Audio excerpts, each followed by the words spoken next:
four healthy receivers back the week before. You saw what Evans was able to do, what that looked like. Why not be more aggressive? Are you just trying to protect your defense? Why not be more aggressive as opposed to we have to get 30 rushes?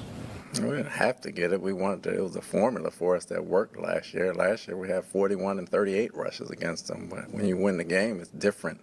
When you lose the game, we were right there. We did everything we wanted to do. We controlled every category except for the turnover battle at the end, and we lost the ball game. So we try to get the ball to our stars, but at the same time, we try to establish a run game and make it balanced as well. Is that something that was good about, or? No, they were off today, but we talked about it yesterday after the ball game. We understand we control our own destiny, but our biggest enemy right now is us, and we understand that as well. So going into the week, that's all we'll focus on, and we'll focus on the things that we can do better as coaches and players, and we'll go into the game against Miami. Right. What is up, Bucs fans? Welcome back to Real Bucs Talk. We're live here on a Monday night. Hope you guys are having a good Christmas week as we get into the holidays. We got Christmas coming up and a new year, and it looks like the Buccaneers need a new year as well, because this year just hasn't been going the way we want it to. Losing the last, 6 out of 7 games, falling from 6-2 at one point. Now the Buccaneers are 7-8, which is just not good. It's mediocre. It's average. It's below the Buccaneer standards of what we expected from this team. Obviously, injuries and mis-execution, player talent, inefficiencies at certain positions, all of that stuff plays a part. But the bottom line is what you guys just heard there. Like, the game plan, the overall strategy yesterday was not good. The goal of getting 30 rushing attempts, it seemed like, before halftime, the non-aggressive play calling from your offensive staff, it really seemed like going into the game, they were trying to limit possessions, take control of the football, run the ball, and hope to win the game at the end. That should not be a strategy for this team, especially when you're, for the most part, healthy enough on offense. Yeah.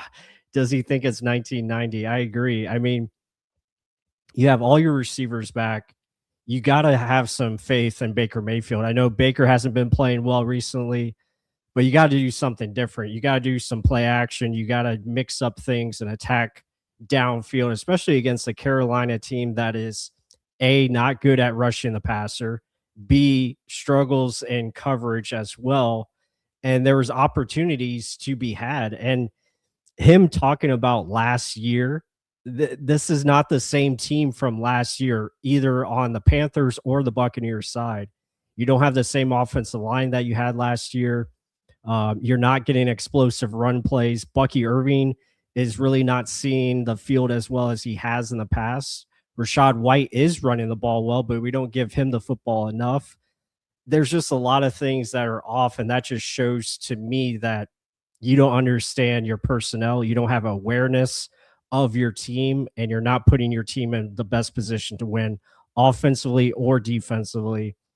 And that was just a bad game plan. But hope you guys are having a good day. Thank you guys for joining us. Mark, again, will be here shortly. As Krillin says, Mark will be late.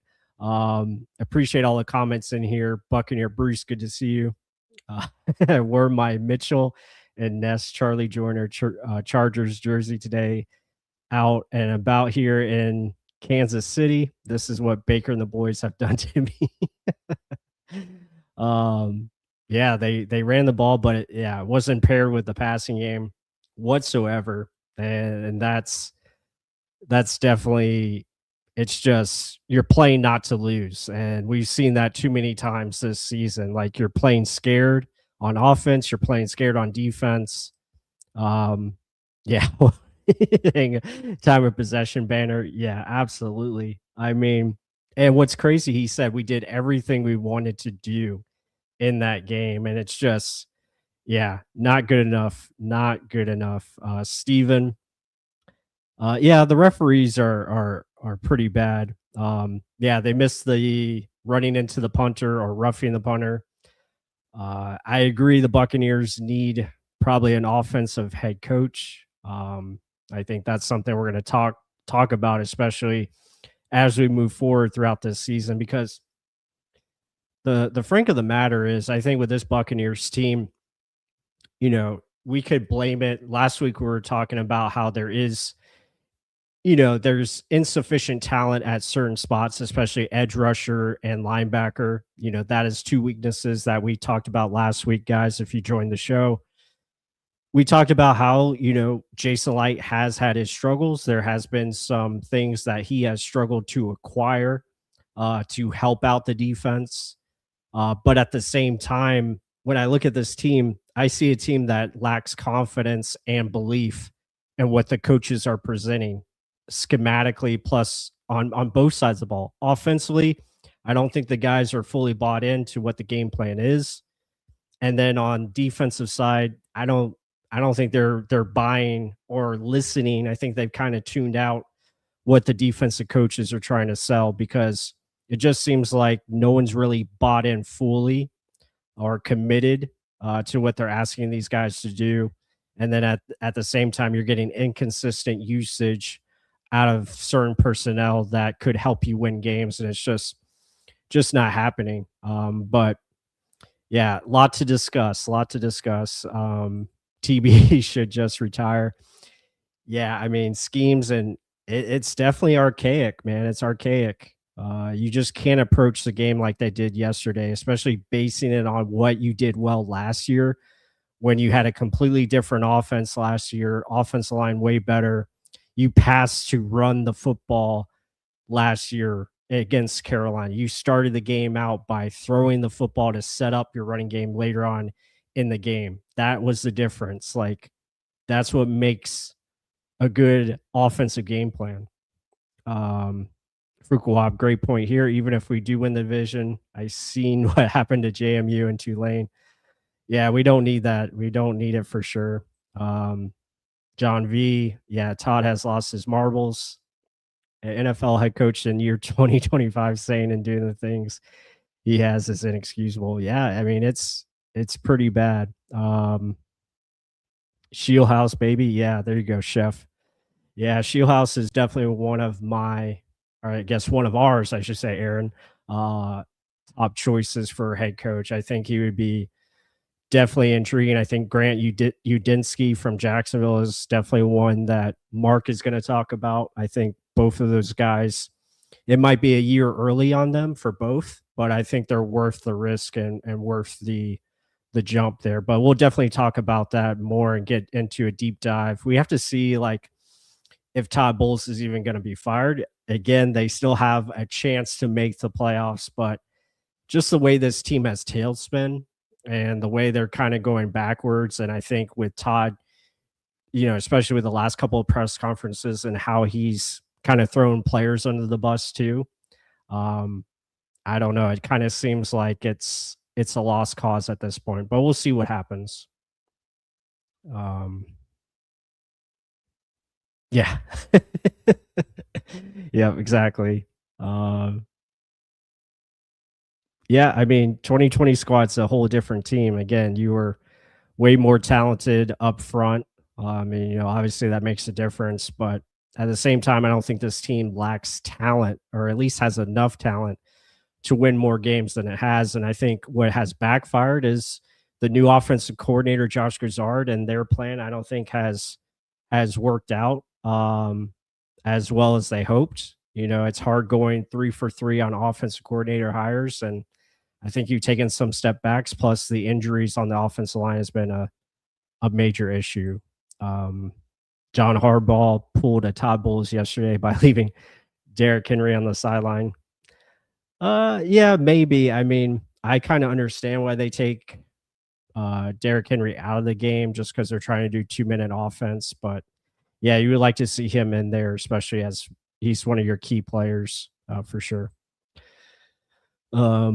Baker's Man Card Gallery, good to see you. Hope you hit that subscribe button. Appreciate the support. Todd's defensive scheme and lack of adjustments makes every QB look like prime clutch. Michael Jordan. Yeah, for sure. That's also a good name there. Buccaneer Bruce. Yeah, Chris Shula, I think, would be intriguing, especially if he could get Shieldhouse as his offensive coordinator. I think that'd be fun. Yeah, I mean, that's what's disappointing, Paul. I mean, they had 10 days to come up with this type of plan, and that's what you come up with. It's just, yeah, it's not good. Yeah, I think we're all in agreement there. K Lerd, too. Yeah, I mean, if they keep Todd Bowles, I think a lot of fans are going to be upset. Um, yeah, I think a lot of us had more hopes for Josh Grizzard. Unfortunately, I think the injuries definitely played a part. Could never really find that rhythm, but at the same time, the way he's been play sequencing and calling games, it's been a lot to left to be desired. And it's unfortunate because you have all this talent, you have a lot of good players at receiver, you got capable tight ends. I think you have capable running backs as well. Just the execution and the injuries to Cody Mock and Ben Bredesen can't be over overstated enough. Like those are two big injuries to your offensive line. And then with the shuffle of Graham Barton to left tackle, back to center, it definitely hurts. And it's just hard to find rhythm. Plus the injuries to Baker Mayfield and his inconsistencies have definitely hurt. So that's definitely troubling. Clint Kubiak, yeah, I think he would be someone they're definitely going to call. He's done a great job with Seattle Seahawks, leading their offense and helping Sam Darnold play some of his best football. So he'd definitely be someone I think they'll look at. There's going to be a good group of candidates, whether that's going after another defensive guy. Ideally you want to find that offensive head coach because I think it just helps you avoid that constant turnover that you're going to face with offensive coordinators getting poached every year. So you want to find that guy that is the main man at head coach and has a good identity on that side of the ball. Yeah, I know that's been some of the questions, but I think at this point you try to take that risk. But we'll see. Again, he's someone that they interviewed before when they were looking for an offense coordinator back in 2023, but they went with Dave Canales. So, I think he's someone they'll definitely have another, conversations with. Same thing with Nate Shieldhouse, Grant Udinsky, all those guys they've interviewed before. But time will tell. I think if this team keeps, free falling like they have been, I fully expect you can see change coming. It's on the way. But just looking at these numbers, I mean, just not a good offensive game plan, especially you look at Baker Mayfield's numbers, 18 of 26 for 145. Just not good. Not good. You average about, a little over 5 yards per pass. Running the football, you had 19 carries for Bucky Irving. I would have liked to see more from Rashad White, more from Sean Tucker. You have 169 yards rushing, but a lot of that is from Baker Mayfield with his 49 yards on scrambles. Just nothing from the receiver room. You didn't attack the field at all vertically. You had long play of 40 to Emeka. That was it. The others, 12, 13, 10, 13, like, got to be better. Got to be better. And you could look at Carolina. Like, Carolina didn't do much either. But the difference is they got the touchdowns. I mean, and they scored more. Like, you just gotta be more consistent in how you approach this. And they should have been a lot more aggressive. Like, got to play to win the game. You can't just play to lose. Yeah, just a lot of frustrating parts. Defensive performance.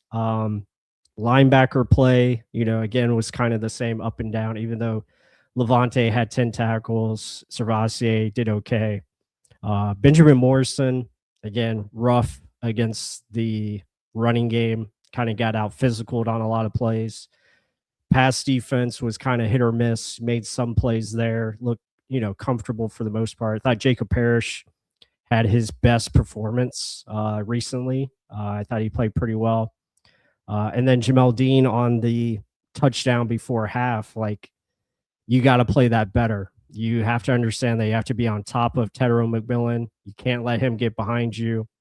And you got to make sure that ball is either incomplete, thrown out of bounds, or you tackle them inside, in front of the end zone. You stop them short, they run out of time. Just not good there. Logan Hall actually had a decent game. I thought he got 4 tackles. Other than that, I mean, not much. Hassan Reddick hasn't worked out, guys. It's just unfortunate. He's injured again. I thought Braswell did some good things. JPP got into this game. I mean, he looked like a 37-year-old. He just didn't look very good. So, yeah, I don't see much happening from him going forward. Anthony Nelson went out with a knee injury, so it is not looking good from the edge position. Yaya Diaby had 10 pressures in this game, but problem is he can't convert them into sacks. So that's a huge problem right there. Yeah, just not good. Trying to get into appreciate that, Marcos. Hey, congrats on the win, man. I actually hope you guys win the division. As much as that hurts me to say, I wanted the Bucs to win, but at the same time, I just don't see a good path for us right now if the coaching staff remains in place. But we'll see what happens. As a fan, we always want our teams to win, but at the same time, losing might be the best thing for this team, sadly. Yeah, that's a good point too. I mean, it is an attractive spot for a head coach. Yeah, I mean, you're going to have to take a risk. I think I agree with you there for sure. Definitely going to have to take a risk. Yeah, Light has only hired one head coach. That was Bruce Arians, which worked out. Yeah, I mean, Morrison, I thought, did pretty well in coverage for the most part. Again, it's just the run aspects that you want to see him get better at, not missing tackles, not getting, bullied off of the edge spots and edge contains. So those are things he's going to have to get better at. Yeah, special teams. Yeah, I mean, the one negative they had was John Bullock, headbutting the Panthers player. You can't have that, especially at the end of the game. You move your offense back 10 more yards. Those 10 yards played a huge part, because if maybe you started at the 20 instead of the 10, maybe you're still in field goal range. Maybe you can be a little bit more conservative on that 2nd and 9 play where unfortunately ends up an interception. But again, that's all 2020. You can always look at that. Yeah, lots of blame at Gazard, but maybe, yeah, I think that was definitely, it looked like a Todd Bowles directive as far as the offensive game plan, because it was so different from what we saw last week against Atlanta. Atlanta, we were throwing the ball a bit more on first down. I thought there was more play action. We didn't even have a play action pass in the first half, which is just, that's unacceptable. But let me get Mark in here. Mark, welcome in. Just your thoughts on what is the Tampa Bay Buccaneers right now. I know we've been going back and forth on it. We talked about last week as far as like Jason Light's involvement with this. And yes, there's blame to go on Jason Light. The talent and deficiencies at linebacker and edge, we discussed it last week. That's all good points and all fair. But when you look at this coaching staff and what they do from a game plan standpoint and the preparation of this team, the continued mistakes week in and week out, it has to come to an end at some point. So I think that's what you have to look at. Yeah, so I just did a deep dive. I think I've been sending you clip after clip of Grant Udinski, right, Yeah. from I think he'll be. Jaguars. He's the offensive coordinator. But a lot of it was literally teachings from all we heard last year from Liam Cohen, right? It was the same stuff we heard over and over and over and over and over again, but it was a process, right? A process of how you get things done, execution, and a way to get to execution. And it's process over outcome, right? Because if your process is right over and over again, the outcome most likely will come to fruition. You don't have to worry about the outcome if the process is working, right? And that right now, we don't have answers for shit. The answers are people aren't executing. So why aren't they executing? You can't give me a reason. And with Liam Cohen, there was always a long, thorough understanding of what was happening. And then yet another thing, if you look at our offense, it was always players over plays. How many times did you hear Liam Cohen say that last year? Right? Yeah. And what the hell did Todd Bowles say we wanted to do in this game? We wanted 30 run plays. Didn't give shit about the players. I just care that we got to run the ball to take away the clock. Yeah. So you took away all your players who were your best players because you were so worried about either Baker not executing at a high level, a high volume. And I agree with those points, but still, you got to find your best players to win games. Yeah. And that's stuff we heard all last year. And that's why we want them to stay so bad. And that's why the Jaguars are likely doing good, because their process is execution over everything. You got to learn the process, and over time, it's going to get better and better and better. And then your players, they haven't had many injuries this year, the Jaguars. So they're using, they had Travis Hunter, but he was playing both sides. But the process of all of them working together and finding those players that they know are good. And then they went out and got a guy in Jacoby Myers too. So it's more the coaching overall is not processing what needs to be done and executing that or establishing that to the players. And that is a big, huge downfall right now. And maybe it is the old staff on the defensive side being like, oh, you just got to execute. You just got to know it. No, well, okay, clearly you can't yell at these guys. You got to give them an understanding because everyone in the back end isn't working together. And like another thing for coaches, don't put them in shitty situations. Yeah. Before the half, yes, Dean should have played it better. But you can't go all out and say, okay, well, let's hope they throw it inbounds and it gets down and we get 0. No, let's just play for the most common thing that's going to halftime up 1 at bare minimum. If anything, they mess up when we get an opportunity to get an interception.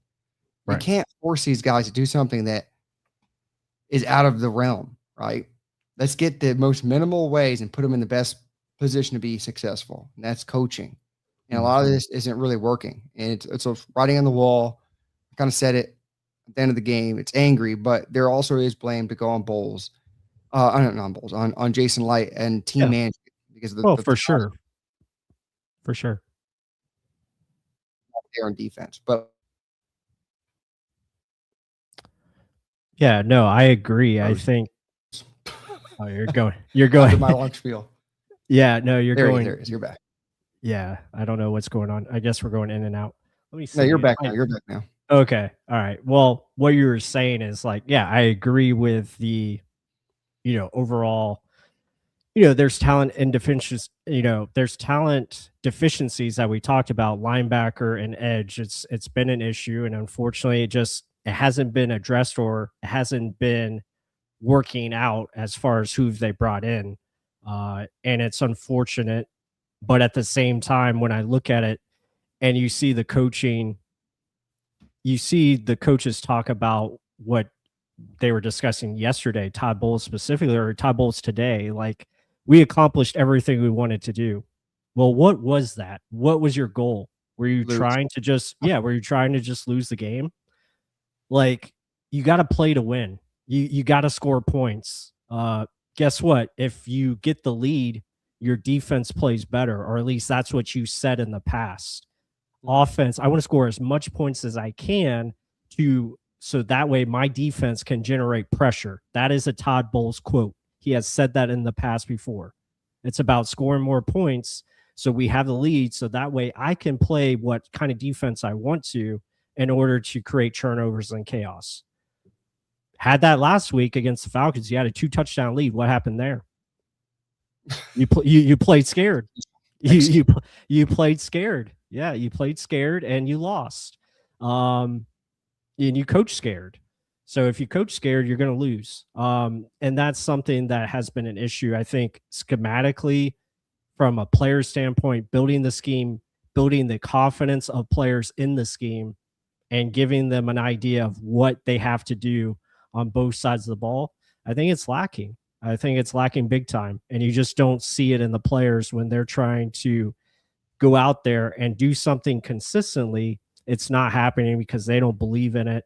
And I don't think it's just, it's not translating from the practice field to the game, because week after week we talk about, oh, we had an awesome practice, Yeah. but we suck in the game, So what's happening there? Obviously, whatever you're game planning is not working, because your opponents are seeing what you're doing and they're just countering and beating you every time. And especially when you game plan for a last year Panther team that you're not playing this year, and we're going to run the ball because that's what worked last year. That's lazy analysis, lazy coaching right there. No, and it's plays over players again, right? Yeah. So, but it's also, it's like, I've said this before, they don't know how to do anything well. Across the board, not just defensively, but offensively. They can't run the ball consistently. They can't throw consistently. There's no play. There's a go-to to get us back in rhythm, right? And that was with Canales way back when, 2 years ago. He had his little counter runs nonstop. It was obsessive, ridiculous. Basically, it's going to be stubborn, but we're going to learn to do it, and we're going to get there where it's our bread and butter. They have that. Yeah. Last year, Cohen had his special ways of getting Baker calm and back on guard to actually know how to execute an offense. Or sometimes he'd bring the reins back by running some trick plays or screens or things that they did very, very well. We don't do anything well on this offense. And a lot of it is, I think it's just plays again. It's like, we're just going to throw everything at Baker when it is his time to throw and make him make the selection instead of simplifying and finding a way to get Mike in the slot, or find a way to get Ibuka in motion, find a way to get Ibuka an opportunity. Because, don't get me wrong, Broussard can draw up really damn good plays, but he's not understanding how good the players are to be in those plays and when the time to do that. Because in the first game of the season with the Ibuka touchdown, he understands mismatches and matchups, yes, but it's the timely use of those players in those plays. It's not just about the play. And that's where I think him being young and not fully understanding it yet, and then maybe Bowles is saying, no, just run the damn ball. Run it. And not having the stones to say, no, I got to be able to run my offense. But I don't know. It like you said it before, you probably said it in the live stream. It seemed like Bowles was coaching both sides of the ball. Yeah. It wasn't just on defense. It was very conservative, let's just not let them get enough possession so we stay in this game. Because at the end of the day, it's like, scored 20 points. How the hell do you lose 23-20? And if the defense stopped them to 23, this offense has so many weapons that to only score 20, it's a slap in the face. And then to hear all week Mike Evans saying, oh, we got to score more than 30. You only score 20. Kidding me? You regressed everywhere. And it's always the same old thing. Execution.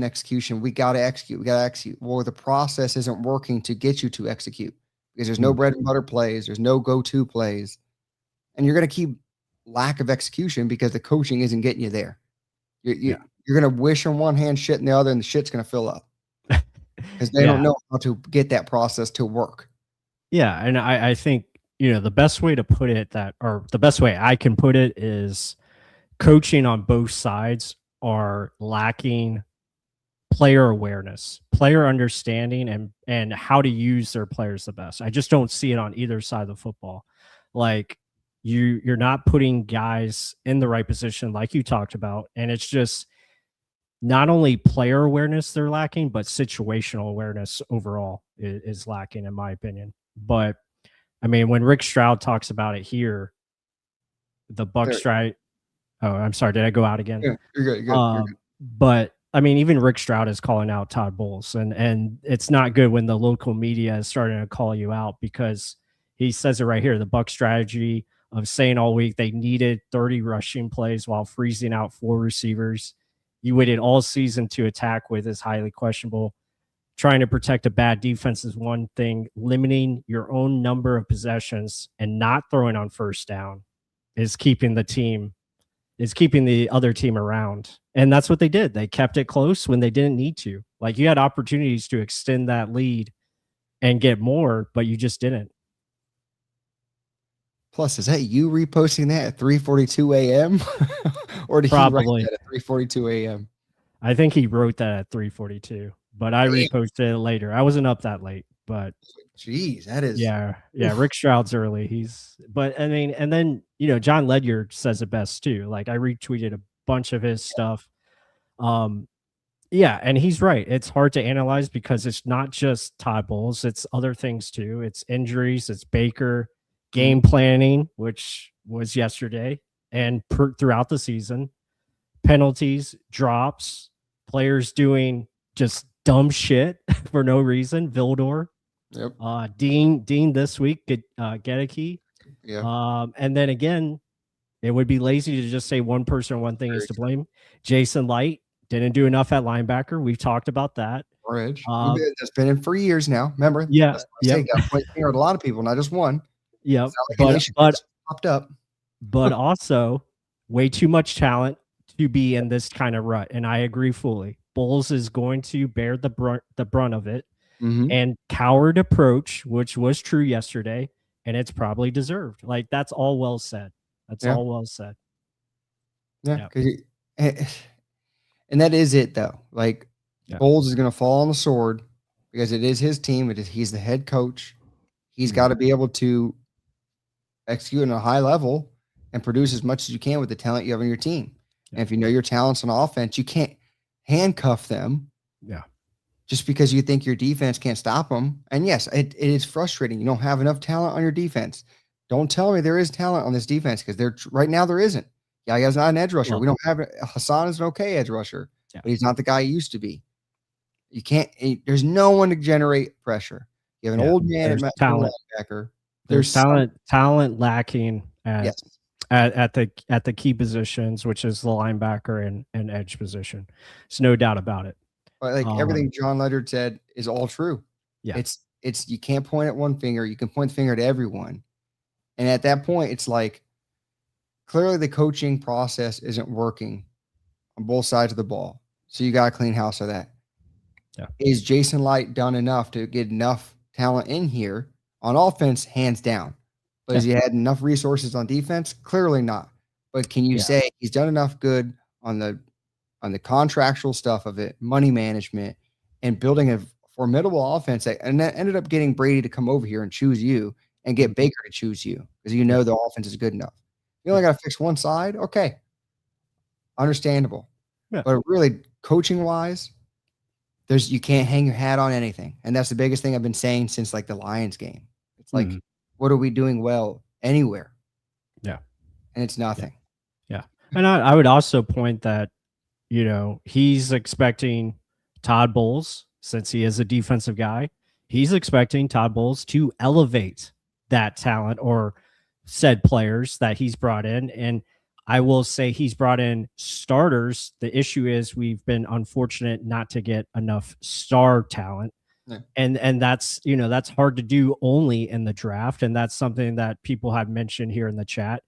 Being aggressive through trade, free agency, all that needs to come to fruition. But John V makes a good point here. This is exactly what a lot of us feared with Bowles 3 years ago.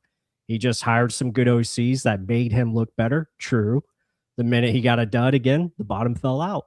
I mean, it's happened and it's unfortunate. I mean, you just haven't had the offensive consistency that you were planning on or hoping on last year due to the inconsistencies of the offensive line. So the Bucs need more cowbell. Yeah. I mean, again, one-on-one opportunities we've run almost every time. Yeah, that's also another issue too. I mean, realistically, in this game, it literally was okay. Baker can't handle high volume. Let's run it. Let's limit our defense's chances of getting tired and getting thrown all over.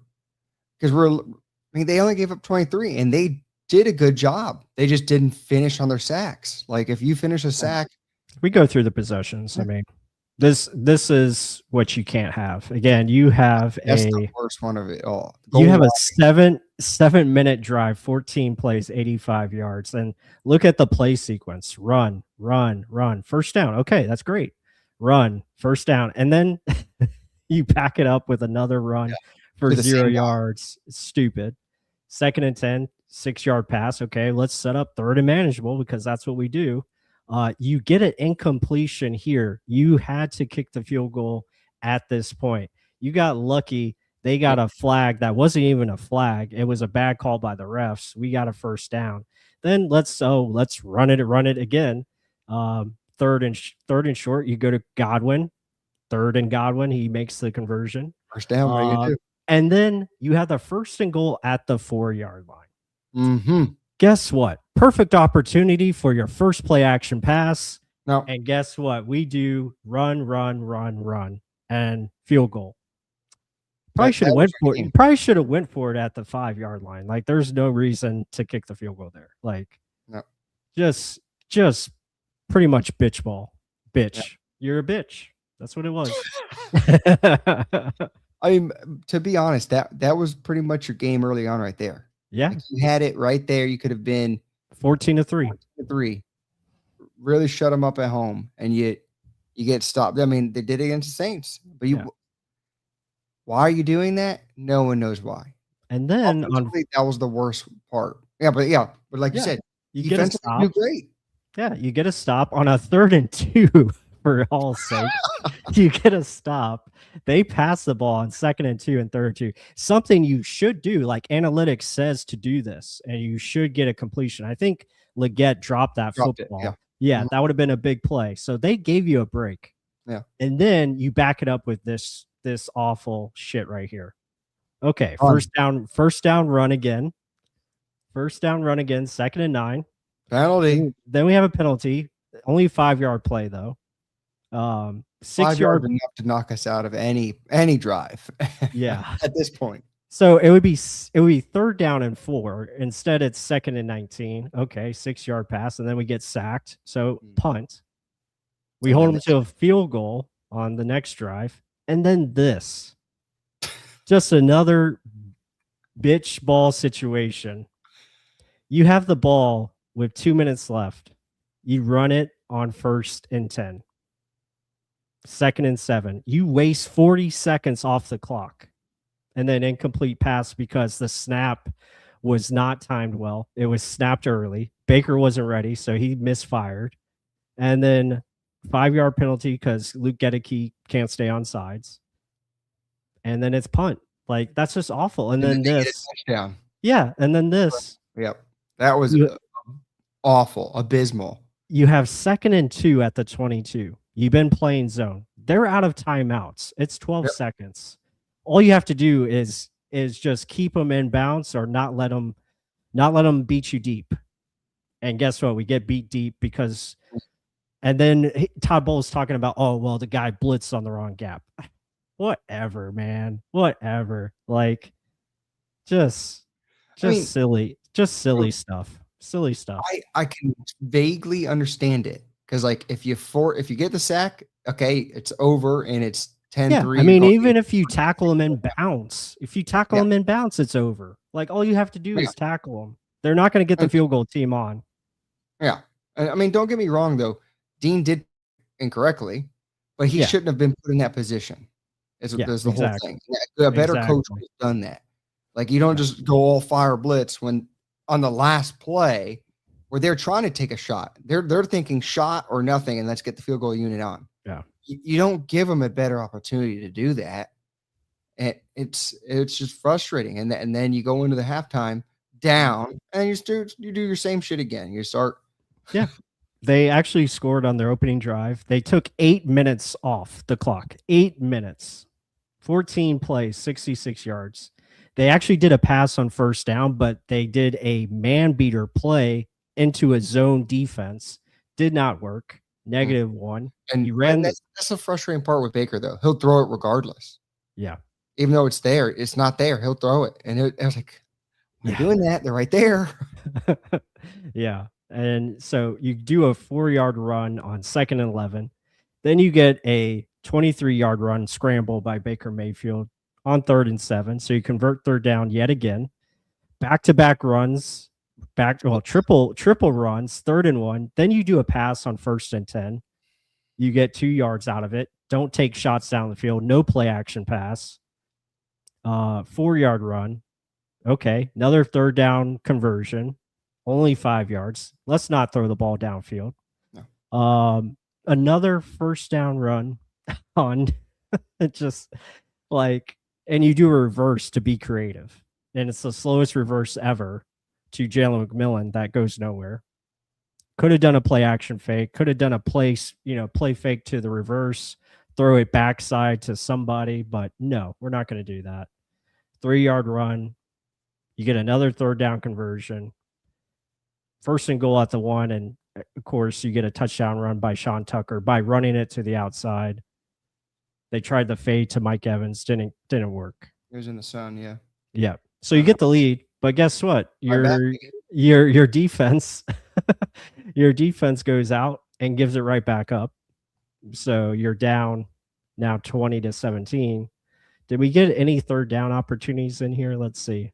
A lot of passes there. Yeah. No, well, we had 1 3rd and 1. Okay. Did we get any other run after it? Wow. Did we get it? Okay. 3rd and 5. So yeah, this is the one they missed the sack. Yeah. Yaya missed it. It should have been a holding, to be honest, but we don't get calls. Yeah. Vita Vea gets tripped by Yaya. Logan Hall's right there, guys. Woo! He's right there to get him. Does he execute? No, he's playing high.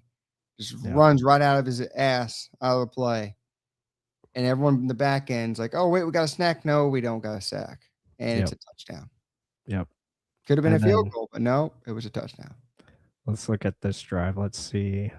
We're doing woos based off of bad play now. That's when you know your fired is about to come out soon. Yeah, not good. And then here's another, again, run to set up 3rd and medium, 3rd and 4, but you get sacks. 5-yard run, you set up 2nd and 5. Hey, guess what time it is? Play Great action. time for a play action pass. But nope, that's too hard. That's too difficult. We're going to play for 3rd down because guess what? We love 3rd down. We were the best 3rd down team last year. It's just going to happen again this year. Nope, you guessed wrong, Charlie. It's a field goal. And now it's 20-20. You force a punt. So you actually got to stop. And then penalties. Yep. We actually got a big play to Emeka Buka. And then you run it straight after that. Could have done another play action pass, do something to throw the football. But no, we're going to run to set up 2nd and 12. And then 3rd and 12. And then it's over. Yeah, and then it's over. And then your defense gives up a field goal, which is fine. And then obviously we know what happened here. Interception on the, 2nd and 9. Very close to being in field goal range. But the whole point of this is it shouldn't have gotten to that point. You have plenty of opportunities. At the goal line at the 4, you had 3 opportunities to put in the end zone. You settled for a field goal. And then every time you get it, you just keep running the ball. You don't give yourself a chance. You don't try and get play action going, even though the whole team knows you're running consistently. Yeah. Break something off of that. Work off of what you're doing. Don't just keep running the same stuff. Yep. It's frustrating to see, and you put yourself in that position. And to say coaches put you in a good position to succeed, you can't say that happened this week. This was just run your head into a wall. If you get through it, great. If you don't, we didn't. And we lost. So, and then you're putting way too much on Baker at the end. And then it was a bang play where Mike thinks he's going to scramble. He didn't scramble, ends up throwing it, and it's a wide open interception for the defender.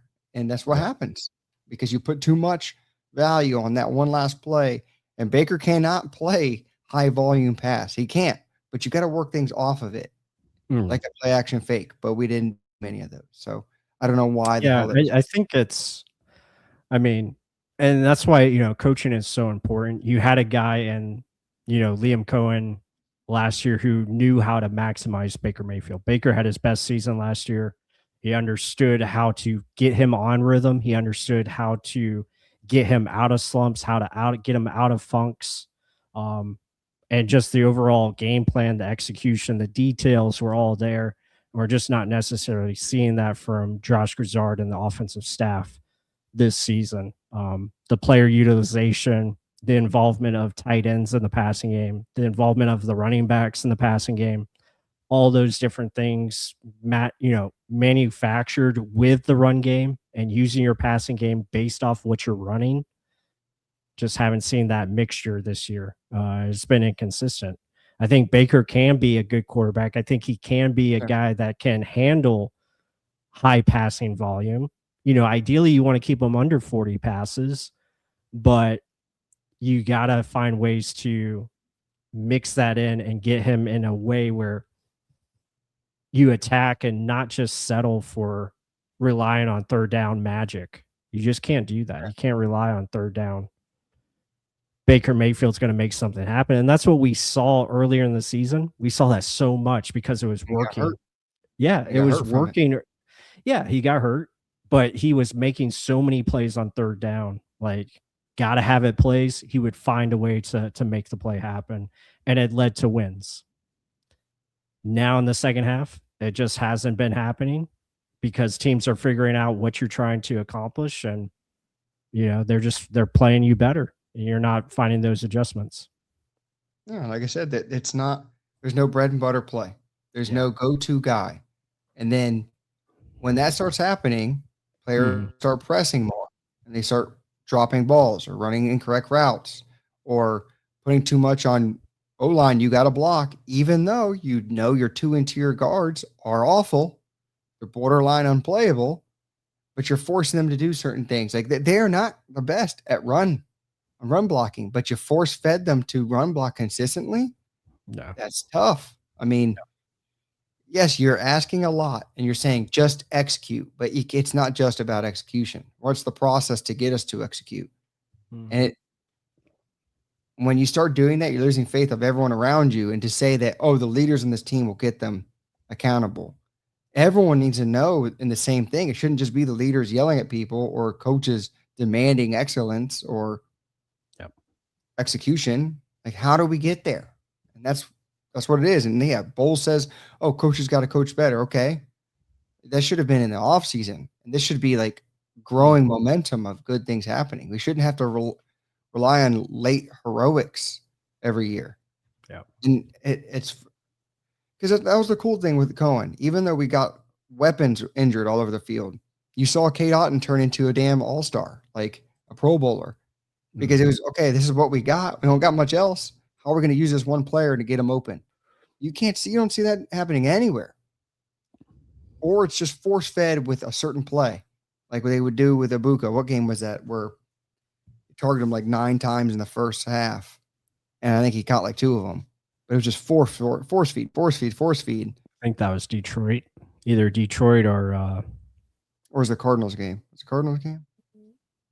Maybe New Orleans.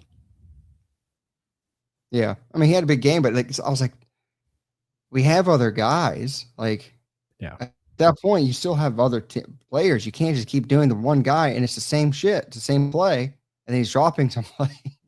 But it's like a grand total of both your defense and offense are struggling with process, and the coaches aren't helping them out with it. They're just saying, well, the players know what they should have done. Yeah, well, now it's just a pointing finger game from the coaches to players now, and then making them feel bad that they fudged up instead of everyone together being like, this is what we're all supposed to do, all on the same page.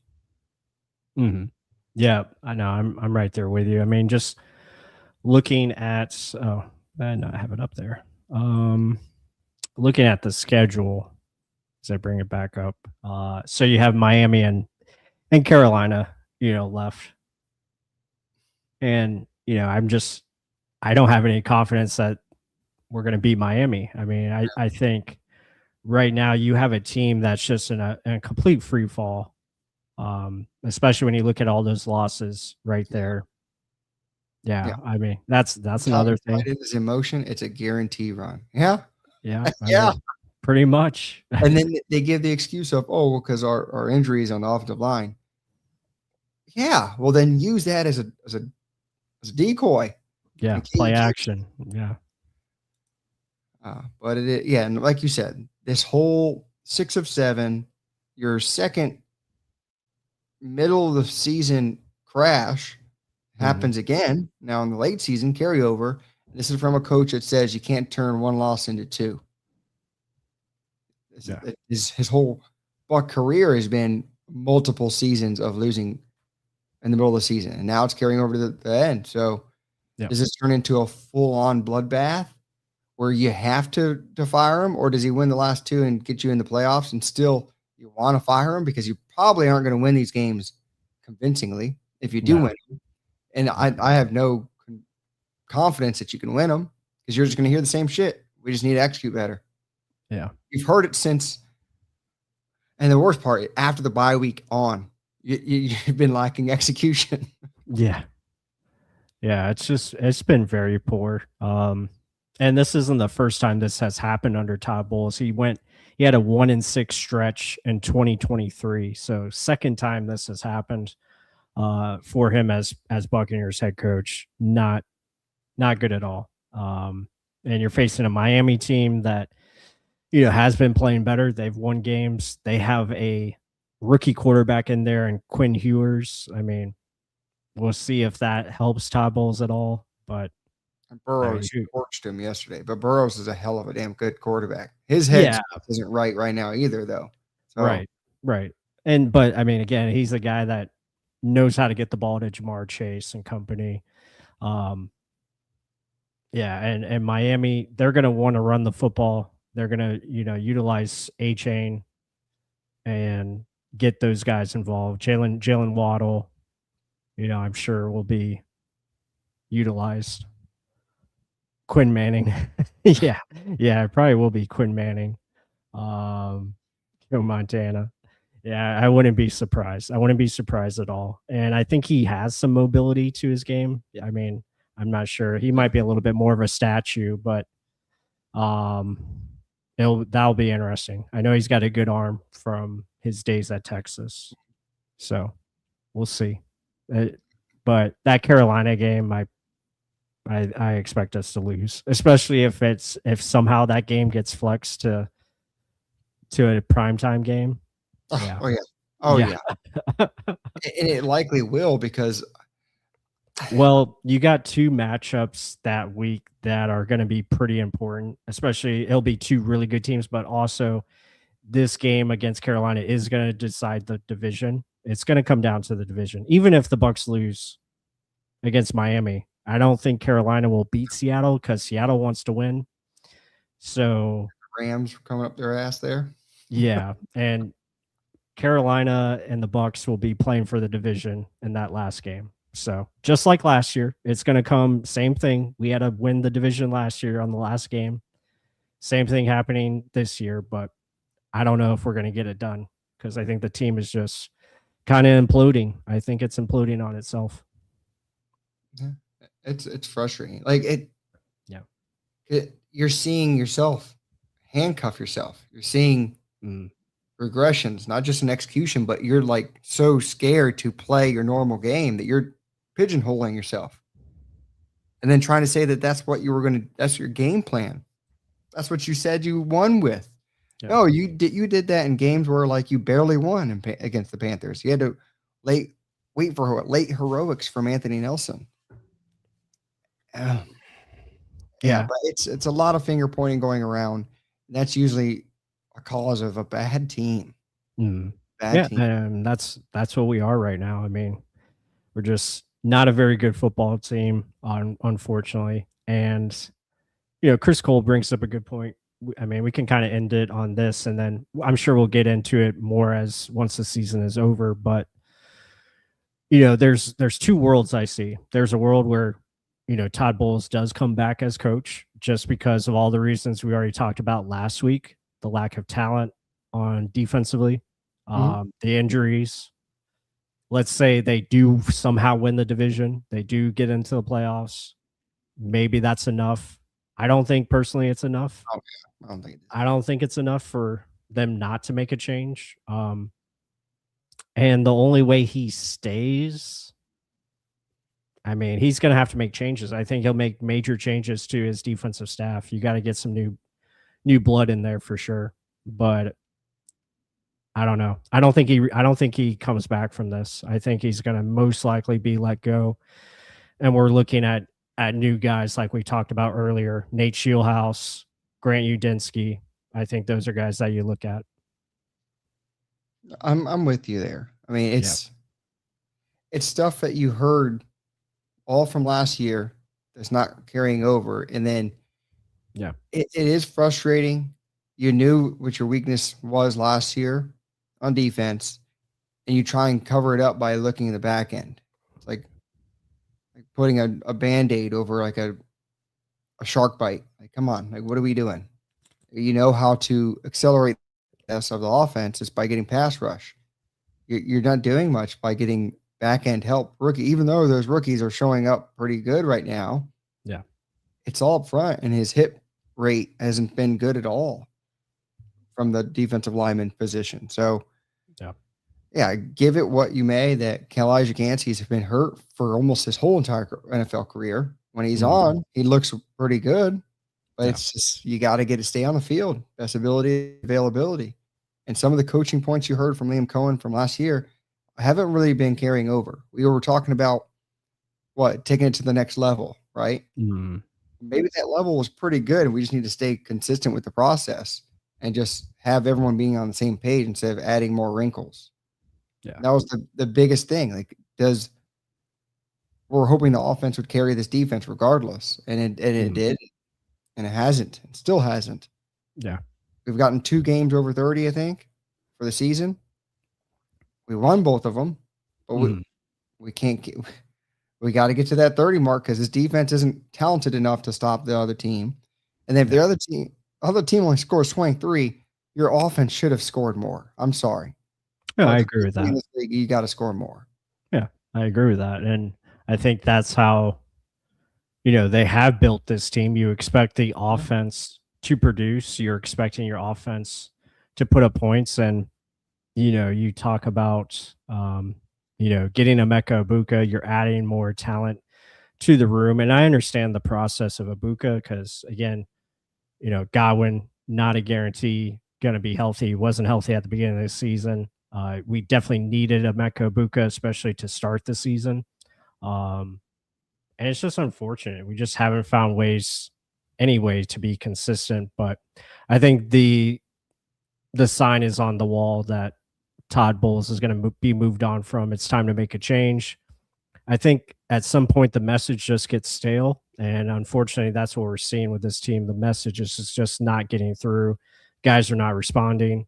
And you just don't see the urgency. It's like we've been talking over and over. Oh, it's right in front of us. We have everything in front of us. Yeah. We're going to win it this week. We're going to do it this week. You just lost 3 division games in a row. You just lost 3 division games in a row. That's a nail in the coffin if I ever said one. Like, you should be 10-5. You should have the division clinched. You should be getting ready for your opponent against Seattle or Los Angeles. Instead, you have to battle for your lives because you just can't get shit done in the games that you should win. And it's unfortunate. Yeah, think about the games you've lost in a row. You lost to the Saints they're playing better, but you were at home. They didn't have anything. They didn't even have Kamara on the field. Yeah. And you let a running or a quarterback run the ball twice. Twice. I think they're both 30-yard runs or close to it. Yeah. Like, come on. And that's already a slap in the face. So you get bad taste in your mouth. You say you want to get out there and really get after it. You're up 2 scores in the 4th quarter and lose to the Falcons. Yeah, you blow it. Yeah. And then you just, again, we're so mad. They're looking dazed and confused in the damn locker room. I can't believe it. What's their record? Oh, And yeah, some guys' individual efforts. Tristan Wirfs is a monster, manhandling people. But you Yeah. got to have a process where everyone's working together. Yeah, there's no 11 working as one. There's none, and it's what it is one telling 11 what the hell to do instead of 11 working as one. It's a difference. There's a big difference between that. Yeah, you got Hassan Reddick out there who I think is just playing not to get hurt. Unfortunately, he gets hurt yesterday. He's just not putting maximum effort out there. I think he, just hasn't worked out, unfortunately. And you have guys like Logan Hall doing individual things, just trying to get stats because they're not going to be here next year. So they're playing for contracts.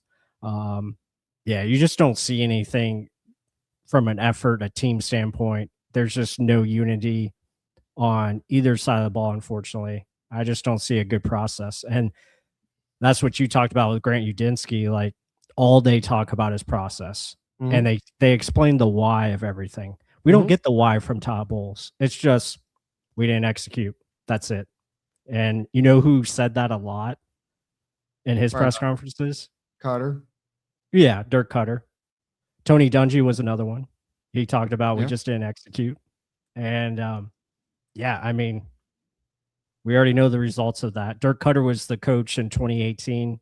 They ended the season poorly on a 1-6 stretch. He got fired. I think the same happens with Coach Bowles. And time to do some research and see where this team, goes forward in a new direction. But yeah, lots of work to do. That's for sure. Definitely. And it's, if he stays, and I know a lot of people say he should, he's deserving, blah, blah, blah. Yeah. Over what you see on the coaching, yes. But the finger has to be pointed at himself too. Like I mean, he's got to step up. To say confidently, oh, that's our guy. He's going to be the one who fixes it. Defensively, you haven't really fired much on your defensive line. Like, you got to do better in finding ways to get stars. Where's your team construction? You do well on offense, but you got to be able to stop the other team too. And you can't just say the coach will do it. I mean, Nick Saban said it best. Coaches only coach so much. You got to have good players to execute those. Yeah, you do.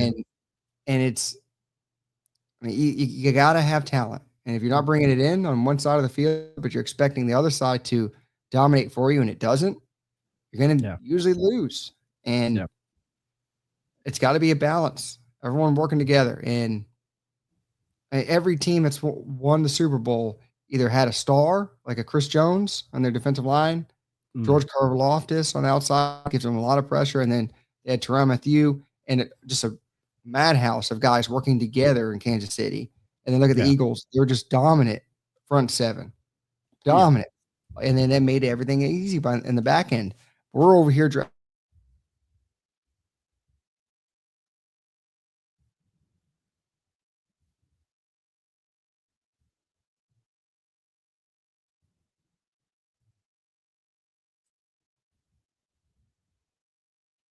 Did my internet go out? There he is. Okay. I don't know why I keep freezing. I think I flew away. Okay. I'm back. Tells me a lot. Mine went to Wi-Fi for some reason. Okay. Yeah, I don't know what's going on. But no, I agree with you. I think also another good point is I'm here. Can you hear me? I think you're a little fuzzy on my end.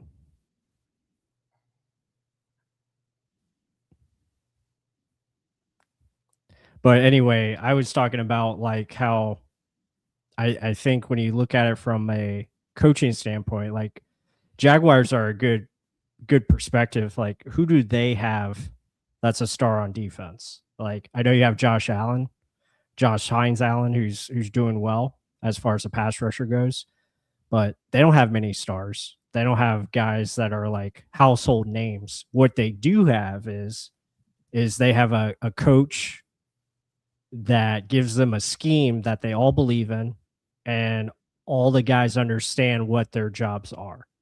And I think a lot of the players on our defense, I think there's just at times guys look lost on the field and they don't know what exactly is going on. There's not constant process or execution on the field like you see from other defenses. Like Jacksonville's defense, they know their responsibility and guys just do their job. Like they don't have any star players on defense, but they work together as a unit. And that's what makes a good defense. And the scheme brings the best out of them. And that's where coaching can make an impact. And I think that's what you're lacking right now on all three phases, special teams included. Like that's where the changes have to be made. But I understand we definitely need more star power. We need more talent from up front. But I also am intrigued to see what new coaching brings to this team, especially led by a different mind on defense. Yeah, because I mean, you look at what a coach did for Liam Cohen did for their offense. They didn't really make that big of changes on offense, I don't believe. Right. Like it's still same quarterback, same weapons, because Travis Hunter's been kind of gone the whole season, just about. Yeah. Yeah, he's out. Yeah, they had a late pickup of Jacoby Myers, but and he's been hot though. The 7 games he's been with him, 400 yards, 3 touchdowns. Yeah.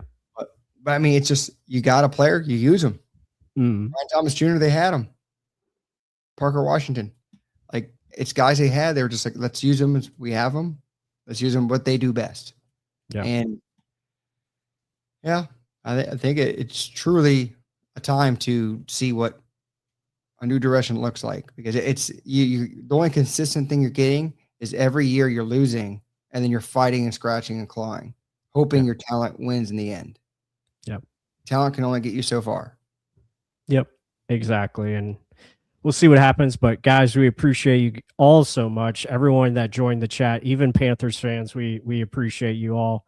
And again, all the new ones in here, again, hit that like button, subscribe if you're new to the channel. Be sure to check out our Substack. Again, we have great content over there, exclusive work. We're going to start getting into draft content, all the good stuff, as unfortunately the offseason is coming sooner than we anticipated, as I don't see this team doing anything in the playoffs if they get there.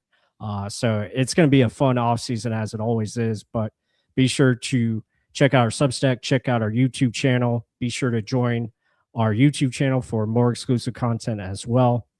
And with that said, I hope you all have a great night and Merry Christmas to you all, and all have a very happy New Year as we get going here into the off season. But stay tuned here at Real Bucs Talk for next time. With that said, we'll see you all later. Merry Christmas. Woo!